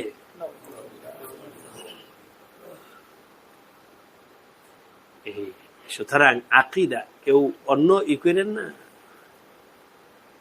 ওলামায়ে দেওবন্দকে গোরামি মনে করেন, আলিয়াযু বিল্লাহ। ইদানিং শুনছি আমি কোন কোন মৌলভী সাহেবকে তওবা করাইছি, তওবা করো, আকীদার বিরোধ। আরে এখন আকীদা রাখেন, ইমানের মূল কি? আকীদা হলো মূল, এটা রাখা দিলে আর কি?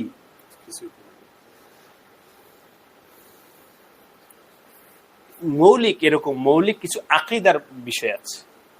এই জন্য ভাইরা আপনাদের সবাইকে বলছি, কোন রাজনৈতিক কথা না, এটাকে সহজভাবে কেউ নেবেন না, কেউ যেন নিজের আকীদাটাকে নষ্ট না করে। পরিষ্কার সাহাবারা কি চমৎকার কথা স্লোগান দেখে লা তাগুররান্নাকুম,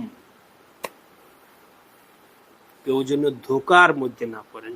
হুজুরা তো নামাজের কথা বলে, হুজুর এরা তো ইসলামী রাষ্ট্রের কথা বলো, ভালো কথা, কিন্তু মূল কি? ওইটা সমস্যা আছে, আকীদা সমস্যা। যেমন এই যে এখন একটা কথা বলি, হযরত ये आवाज नबूवत थी तो साहबा केरामेर दिल হলো কি जिंदा, अमराज के असला हो जाती है। बस अल्लाह ने सोहबत नबूवत की फैजान की बरकत से फौरन हिदायत फरमाई। আপনাদের একটা প্রশ্ন করি, হযরত আবু মসউদ মারতেছেন কাকে? ওইসব কি ওনার মনের মধ্যে আনন্দ, খুশি, কি গুসা, রাগ, গুসা? হালকা না বেশি? মানুষ কখন কাকে মারে? হ্যাঁ ভাইরা শোনেন, এই প্রচন্ড রাগের মুহূর্তে ওনার কানে একটা আওয়াজ আসছে। কার আওয়াজ? সাথে সাথে লাঠি, এক সেকেন্ডও দরকার হয় নাই নিজেকে নিয়ন্ত্রণ করার জন্য, ভাববে এসলা দেখে আজকে তো আমাদের সময় লাগে, মুহূর্তের মধ্যে লাঠি ফেলাই দিচ্ছে। শুধু একটা আওয়াজ, फौरन हिदायत अता फरमा। अल्लाह वालों के सोबत से कल्ब में आमाल सालेह के एक जबरदस्त कुव्वत और हिम्मत और तौफीक पैदा हो जाते। 40 साल से इंसान जिस गुनाह को छोड़ने की ताकत ना पाता, 40 বছর मेहनत करे जे गुनाह छाड़ते पारे नहीं, अल्लाह वालों के पास चंद दिन रह कर देखो क्या होता है। এই মজলিসের বরকত আল্লাহ আমাদের সবাইকে তৌফিক দান করে। যেই ভাইরা বললো কথা, এক বছর যাও আমি ভাইয়ের সাথে কথা বলি না, কালকে তো একটু কথাই হয়েছে, কালকে তো ফোন করে কথা বলে ফেলছে। এক বছরের মধ্যে কেন ইসলাহ হয় নাই? আজকে হয়ে গেছে, আল্লাহ পাকের তৌফিক হয়েছে। আল্লাহ ওয়ালোকে সোহবত কি বরকত। 40-40 साल से इंसान जिस गुनाह को छोड़ने की ताकत ना पाता हो, अल्लाह वालों के पास चंद दिन रह कर दे, बस ইসলাহ হয়ে গেছে সাহাবীর। হযরত আবু মাসউদ লাঠি ছেড়া চক্রা, ইয়া রাসূলুল্লাহ, আমি এই গোলামটাকে আজাদ করে দিলাম। নবীজি বললেন, আবু মাসউদ, এই গোলামটা আজাদ করে তুমি নিজের নাম জাহান্নাম থেকে কাটায় নিলে। যদি এই কাফারা হিসেবে না দিতা তাহলে তোমাকে জাহান্নামের আগুন ভুগতনা পড়তা। এরপরে হাদিসটা আছে লা ফাহাদ কান্নার, এরকম হবে শব্দ। যদি তুমি এই মুহূর্তে সাথে সাথেই যদি নিজেকে ইসলাহ করে না নিতা তাহলে তুমি জাহান্নামের আগুনে যেতে। কেন গোলামকে মারতেছ? আল্লাহ পাক খোলাসা কথা হলো, আল্লাহ আমাদেরকে রাগ গোসা নিয়ন্ত্রণ করার তৌফিক দান করেন। করব সার কথা বলতেছি, শোনেন। রাগ গোসা দুই ধরনের মানুষের সাথে হয়, এগুলো বড়র সাথে, এগুলো ছোটের সাথে। শোনেন, বড়র সাথে রাগ গোসা নিয়ন্ত্রণ করার জন্য আমার ওয়াজ করার দরকার নেই, বুঝেন নাই? বয়ানের দরকার নেই, ওয়াজেরও দরকার নেই। এই সব ওয়াজ হলো কার সাথে? স্ত্রীর সাথে, ছাত্রের সাথে, গোলামের সাথে, কর্মচারীর সাথে, ফকিরের সাথে। কারণ কথার কথা, এই যে দেখেন, পুলিশ হাতের মধ্যে করা লাগাইছে, কে? দুই হাতে লাগানো, এক হাতে লাগাইছে, আর এক হাতে জেলখানে যেতে মন চায়, মনের মধ্যে পুলিশে দিয়ে একটা লাগায়া, হ্যাঁ জি ধরছে, লাগাবে মানে গোসাকে নিয়ন্ত্রণ করলো, গোসাকে নিয়ন্ত্রণ করছে। এখানে ওয়াজের দরকার নেই, পরিবেশ তোমাকে নিয়ন্ত্রণ করছে।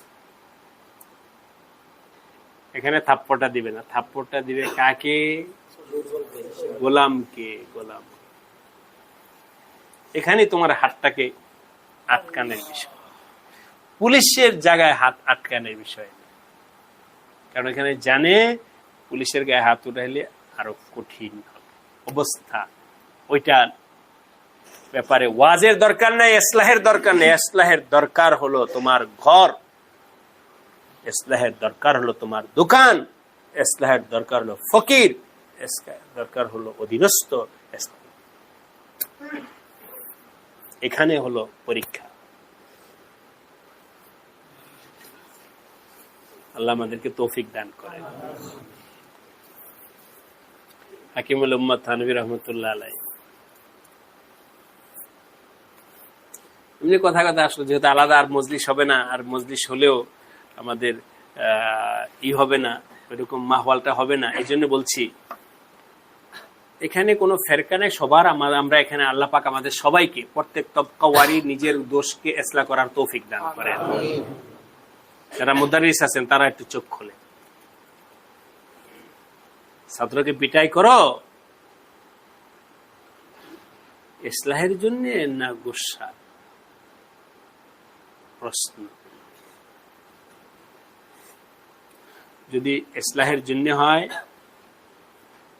তাহলে আল্লাহর কাছে মাজুর, অপরাধী হইবা না। আবার এই ছাত্রের কাছেও না, দুনিয়ার কারো কাছে তুমি অপরাধী হইবে না, কারণ ও বুঝি যে হুজুর আমাকে মারছে আমার ভালোর জন্য। যদি ইসলাহের জন্য, তো আমি বলি মানে আকাবিরদের কথা কি, ইসলাহের জন্য হয় না। ক্রোধ এর জন্য। কিসের জন্য হয়? ক্রোধ। এমনি বলছি আপনাদেরকে, আমার তত্ত্বাবধানে যে সমস্ত মাদ্রাসাগুলো আছে, সব মাদ্রাসায় মানে আমার পক্ষ থেকে এটা একেবারে আলটিমেটাম দেওয়া, সব বিভাগের ওস্তাদের, কেউ ছাত্রদেরকে পিটাইতে পারবে না। কেউ পড়বে না, পারলে না পড়ুক, কেউ পিটাইতে পারবে।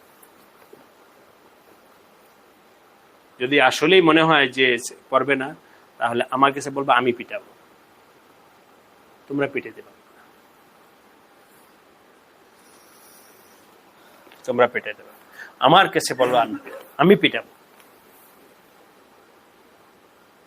একেবারে রেজুলেশন করা। এটা হলো বর্তমান জমানার, এটা হলো আমার, যদি দলিলা দিলা দরকার নেই, এটা নিয়ম। হাজরত থানভী কি বলছে শুনে, থানভী বলছে কোন ছাত্র যদি অন্যায় করে তুমি এখন পিটাইবা না, যদি তাকে ই করার দরকার হয়, শাসন করার দরকার, এখন করবা না, তাকে বলবা যাও, এখন যাও আমার সামনে থেকে যাও,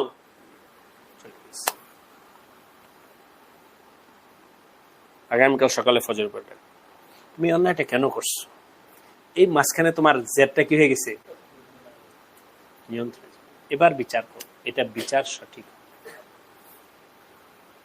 রাগ হইতেই শোনো, মানুষ, তুমি ফেরেশতা হও নাই, ওস্তাদ ফেরেশতা হও নাই। ছাত্রদের সাথে কতটুকু শাসন করা যাবে, এটার ব্যাপারে শরীয়ত আছে, হুকুম আছে, মহব্বত আছে, সবকিছু আছে। অধীনস্থের সাথে হুসনে সুলুক। আল্লাহ পাক আপনাদেরকে মাইপা মাইপা আগে বাড়ার তৌফিক দান। সীমা লঙ্ঘন করা যাবে না কারো ব্যাপারে। اللهم إنا نستغفرك ونتوب إليك اللهم إنا نستغفرك ونتوب إليك سبحان الله بحمده سبحانك اللهم